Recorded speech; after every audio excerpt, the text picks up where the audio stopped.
देश की संसद कल नई बिल्डिंग में शिफ्ट हो जाएगी, लेकिन ऐसा लग रहा है कि नई संसद में भी पुरानी वाली सियासी रंजिश जारी रहेगी।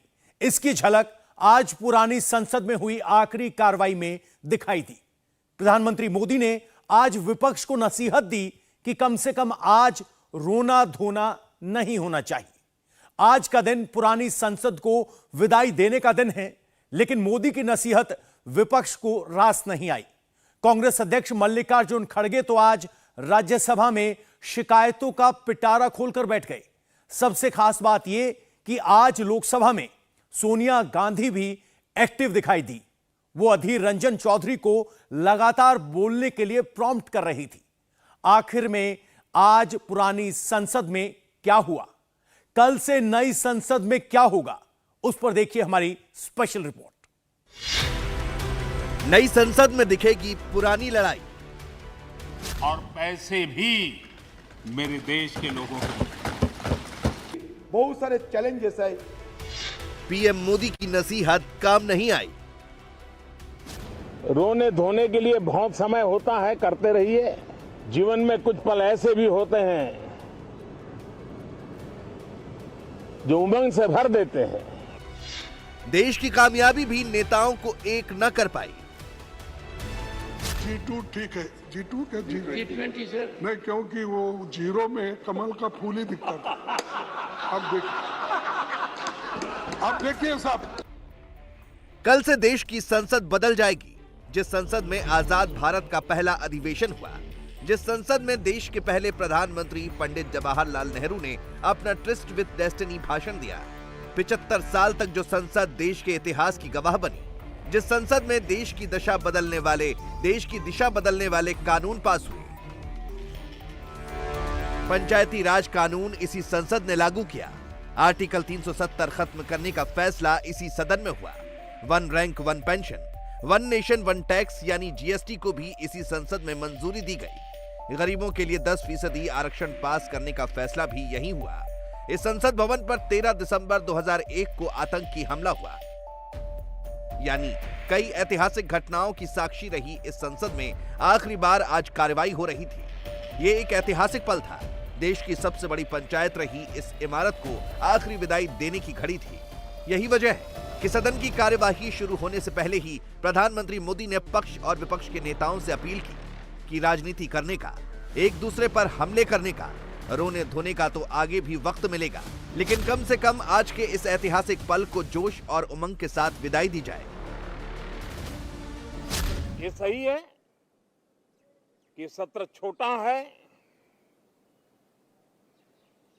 लेकिन समय के हिसाब से ये बहुत बड़ा है। ऐतिहासिक निर्णयों का एक सत्र है। मैं सभी आदरणीय सांसदों से आग्रह करता हूं कि छोटा सत्र है, ज्यादा से ज्यादा समय उनका मिले, उमंग और उत्साह के वातावरण में मिले। रोने धोने के लिए बहुत समय होता है, करते रहिए। जीवन में कुछ पल ऐसे भी होते हैं जो उमंग से भर देते हैं, विश्वास से भर देते हैं। मैं छोटे सत्र को उस रूप में देखता हूं। मैं आशा करता हूं कि पुरानी बुराइयों को छोड़ करके उत्तम से उत्तम अच्छाइयों को साथ लेकर के हम नए सदन में प्रवेश करेंगे।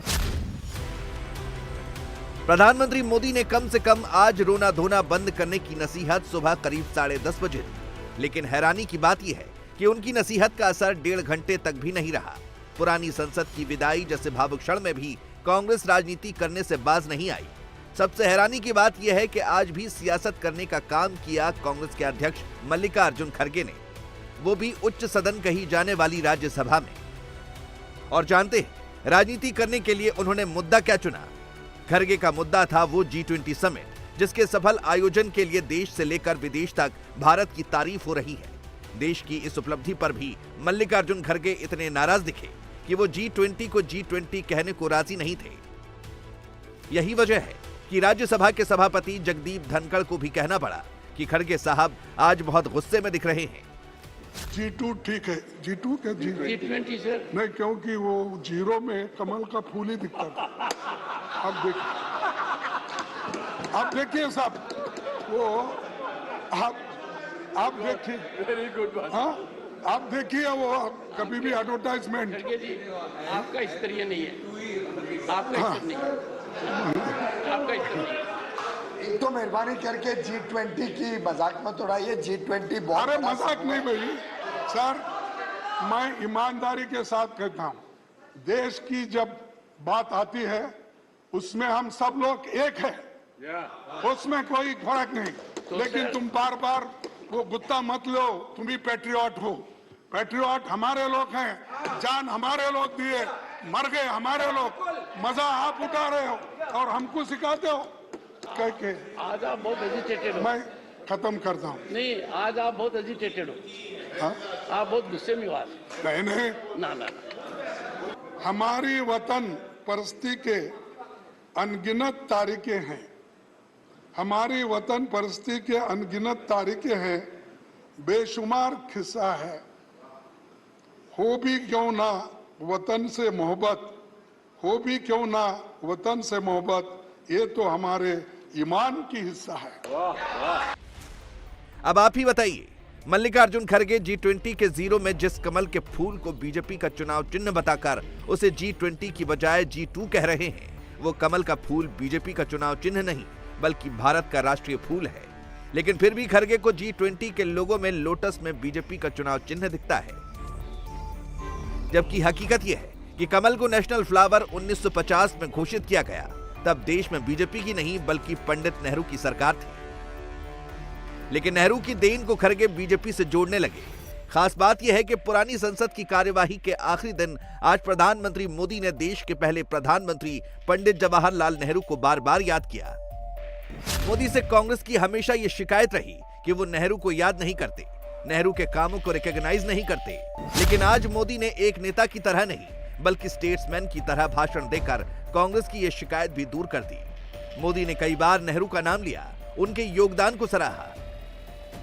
आज के दिन उनका यशोगान करने को कहा। इंदिरा गांधी का भी नाम लिया। पंडित नेहरू जी, शास्त्री जी, वहां से लेकर के अटल जी, मनमोहन सिंह जी तक एक बहुत बड़ी श्रृंखला जिसने इस सदन का नेतृत्व किया है और सदन के माध्यम से देश को दिशा दी है। आज उन सबका गौरवगान करने का भी अवसर है। नेहरू जी के योगदान का गौरवगान अगर इस सदन में होता है, कौन सदस्य होगा जिसको ताली बजाने का मन न कर जाए। ये वो सदन है जहां पंडित जी को इसलिए भी याद किएगा, अनेक बातों के लिए याद करेगा, लेकिन हम जरूर याद करेंगे इसी सदन में पंडित नेहरू का at the stroke of midnight की गूंज हम सबको प्रेरित करती रहेगी। प्रधानमंत्री मोदी ने पंडित नेहरू को याद किया, उनकी ट्रिस्ट विद डेस्टिनी वाली स्पीच को यादगार बताया। इसके बावजूद कांग्रेस का गुस्सा कम नहीं हुआ। संसद के दोनों सदनों में कांग्रेस के नेताओं ने मौका पाकर नेहरू के बहाने मोदी सरकार पर तंज कसना शुरू किया। मल्लिकार्जुन खड़गे ने कहा कि प्रधानमंत्री मोदी आज नेहरू की बात कर रहे हैं, लेकिन उन्हें नेहरू से विपक्ष का सम्मान करना सीखना चाहिए। लोकसभा में अधीर रंजन चौधरी ने कहा कि नेहरू जी को गुलामी की दास्ता से पीड़ित और विभाजन का दर्द झेल चुका देश विरासत में मिला, लेकिन उन्होंने ऐसे कदम उठाए जिसके दम पर भारत आज यहां तक पहुंचा है। लेकिन कुछ लोग कहते हैं कि कांग्रेस की सरकारों ने कुछ नहीं किया। नेहरू जी महत्वपूर्ण मुद्दों पर लगातार विपक्षी नेताओं से मिलते रहते थे। प्रमुख मुद्दों पर बहस के दौरान सांसदों की बातें ध्यान से सुना करते थे। आज क्या होता है, कोई सुनने हमारे को सुने तो भी हमारी बात सुनने के लिए कोई नहीं आते, तो बार बार यही कहते हैं कि अब उन्होंने कहा। नेहरू जी के विचार था, मजबूत विपक्ष न होने का अर्थ है व्यवस्था में महत्वपूर्ण खामियां हैं। अगर मजबूत विपक्ष नहीं है तो वो ठीक नहीं है, नेहरू जी का कहना। अब तो मजबूत विपक्ष है तो उसको ईडी, सीबीआई कमजोर कैसा करना इधर है। अगर कोई है भी है, इमीडिएटली उसको लेना, कमजोर करना, फिर वॉशिंग मशीन में डालना, क्लीन होके बाहर आएगा, वहीं पर परमानेंट रहेगा। सर, लेकिन आज क्या हो रहा है ये सब देख रहे हैं। संसद में पीएम साहब कभी कभार आते हैं, जब आते हैं तो इवेंट बनाकर चले जाते हैं। जब पंडित जवाहरलाल नेहरू ने हिंदुस्तान की ये प्राइम मिनिस्टरशिप को संभाला, ये देश को अगुवाई करने के लिए तैयार हुई, तब हिंदुस्तान की हालत क्या थी जानते हैं सर? हमारे आयु थी महज 32 साल, हमारा साक्षरता थी महज 12%। एक तरफ अकाल, विभाजन, पाकिस्तान और हिंदुस्तान का बंटवारा, उसी कठिन हालात में जवाहरलाल नेहरू साहब को यह सरकार को संभालने पड़ी। तो इसका मतलब किस जगह से उन्होंने शुरू किया था और किस जगह पहुंचे। वैसे आज पुरानी संसद में आखिरी कार्यवाही वाले दिन सोनिया गांधी भी काफी एक्टिव दिखी। लोकसभा में जब अधीर रंजन चौधरी बोल रहे थे तो सोनिया गांधी उन्हें चीयर अप कर रही थी, उन्हें और बोलने के लिए कह रही थी। लेकिन सोनिया गांधी ने अधीर को और बोलने के लिए क्यों कहा, इसका राज भी प्रधानमंत्री मोदी की स्पीच के ही एक हिस्से में छिपा है। दरअसल पुरानी संसद बिल्डिंग को लेकर दिए गए विदाई भाषण में मोदी ने इस सदन के पास हुए कुछ अहम विधेयकों का जिक्र किया। आदरणीय अध्यक्ष जी, सबका साथ सबका विकास का मंत्र, अनेक ऐतिहासिक निर्णय, दशकों से लंबित विषय, उनका स्थायी समाधान भी इसी सदन में हुआ। आर्टिकल 370, ये सदन हमेशा हमेशा गर्व के साथ कहेगा, इस सदन के कारण। One nation one tax, one nation one tax, GST का निर्णय भी इसी सदन ने किया। One rank one pension, OROP, ये भी इसी सदन ने देखा। गरीबों के लिए 10% आरक्षण कोई विवाद के बिना पहली बार इस देश में करने में सफल रहे। आपने गौर किया होगा कि मोदी ने अपनी स्पीच में इस संसद के पास होने वाले जिन विधेयकों का जिक्र किया वो ऐसे थे जो उनके ही कार्यकाल में पास हुए। फिर चाहे वो जम्मू कश्मीर से आर्टिकल 370 खत्म करने का फैसला हो, GST, one rank one pension हो या फिर ईडब्ल्यूएस आरक्षण। बस यही बात कांग्रेस को चुभ गई। कांग्रेस नेताओं को लगा कि प्रधानमंत्री मोदी ने अपनी सरकार के दौरान पारित हुए बड़े विधेयकों का नाम तो ले लिया, लेकिन कांग्रेस सरकारों के दौरान बने अहम कानूनों का जिक्र नहीं किया। यही वजह है कि जब अधीर रंजन चौधरी बोल रहे थे तो सोनिया गांधी ने खुद अधीर रंजन चौधरी को प्रॉम्प्ट किया और उन कानूनों का नाम लेने को कहा जो कांग्रेस ने खासकर मनमोहन सिंह की सरकार ने बनाए। अहंकारम बलम दर्पम क्रोधम, सर अहंकारम बलम दर्पम ये वर्जित किए हैं हमारे हिंदू धर्म। आज जब सदन के अंतिम दिन है, मैं उस बुजुर्गों को स्मरण करते हैं जो हमारे बीच अभी नहीं आए।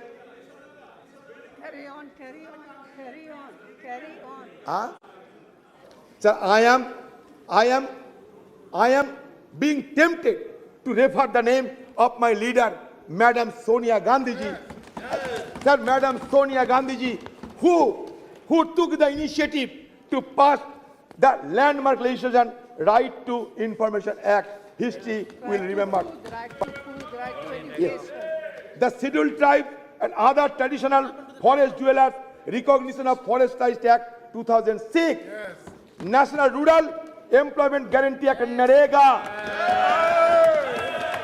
सर ये नरेगा के खिलाफ कटुक्ति करते हुए कहते थे किसी ने ये मरेगा, ये नरेगा नहीं ये मरेगा, लेकिन नरेगा मरे नहीं, नरेगा जिए हैं। और नरेगा से हमें ग्रामीण लोगों को हमें भी ग्रामीण लोगों को इसके सहारे जीने का मौका मिलते हैं। साफ है, कांग्रेस के रुख को देखकर लग रहा है कि संसद भले ही अब नई बिल्डिंग में शिफ्ट हो जाएगी, लेकिन उसके साथ ही पुरानी सियासी रंजिश भी नई संसद में शिफ्ट होगी। इंडिया टीवी हर वक्त हर जगह डाउनलोड करने के लिए सर्च करें India TV news Google play store या ऐप स्टोर पर।